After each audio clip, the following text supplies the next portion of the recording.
പാണ്ഡവരും കൗരവരും മഹാഭാരതം എന്ന മഹാകാവ്യത്തിലെ പ്രധാന കഥാപാത്രങ്ങളാണ്. ഇവർ രണ്ടും സഹോദരമക്കളാണെങ്കിലും ഒരേ രാജവംശത്തിൽ പിറന്നിട്ടും വൈരാഗ്യങ്ങൾ, യുദ്ധങ്ങൾ എന്നിവയിലൂടെ ഇരുവംശങ്ങളും തമ്മിൽ ശക്തമായ വൈരമുണ്ടാകുന്നു. ഇവരുടെ തർക്കം അവസാനിക്കുന്നത് കുരുക്ഷേത്ര യുദ്ധത്തിലൂടെയാണു. പാണ്ഡവർ 5 പേരാണു. പാണ്ഡു രാജാവിന്റെ ഭാര്യമാരായ കുന്തിയും മാദ്രിയും പിറവിയാക്കിയ കുട്ടികൾ. യുധിഷ്ഠിരൻ, ഭീമൻ, അർജുനൻ, നകുലൻ, സഹദേവൻ. കൗരവർ ധൃതരാഷ്ട്രയുടെ 100 ആൺമക്കളും ഒരു മകളും. കൗരവർ എന്നത് പൊതുവായി ധൃതരാഷ്ട്ര രാജാവിന്റെ 100 പുത്രന്മാരെ സൂചിപ്പിക്കുന്നു. ഇവരാണ് പാണ്ഡവർക്ക് എതിരെ നിൽക്കുന്നവർ. ദുര്യോധനൻ, പ്രധാന നായകൻ, ഏറ്റവും അഭിമാനിയും പ്രതികാരദത്തനുമായവൻ.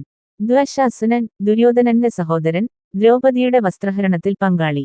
വികർണൻ, ദുഷ്പൂർവൻ, സുലോചനൻ തുടങ്ങിയ മറ്റു സഹോദരന്മാർ. കൗരവന്മാർ ഗാന്ധാരിദേവിയുടെ മക്കളാണ്. പാണ്ഡവർ എന്ന വ്യക്തികൾ ധാർമ്മികതയുടെ അടിത്തറയിലാണ്.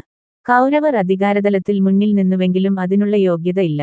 ഒരേ രാജവംശത്തിൽ ജനിച്ചെങ്കിലും ധർമ്മത്തിന്റെയും അധർമ്മത്തിന്റെയും പോരാട്ടമായി മാറി അവരുടെ ജീവിതം.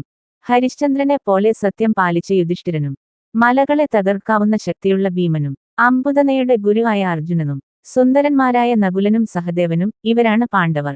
പക്ഷേ അധികാരമെന്ന നിഴലിൽ ചതിയും ക്രൂരതയും നിറച്ച കൗരവർ. 38 തവണയും പാണ്ഡവർക്ക് വിപത്തുണ്ടാക്കിയ ദുര്യോധനനും, സഹോദരൻ ദ്വശാസനും, മറ്റ് 98 സഹോദരന്മാരും.